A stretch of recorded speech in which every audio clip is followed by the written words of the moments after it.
Watch as America's heartland comes alive during harvest season. Every year, farmers across the country collect over 3 billion tons of crops from field to storage.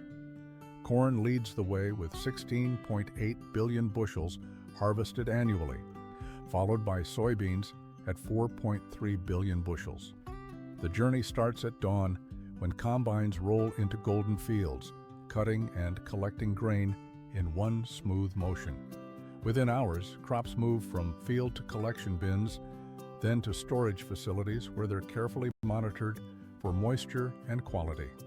This peaceful rhythm has fed America for generations, with each harvest representing months of careful planning and hard work.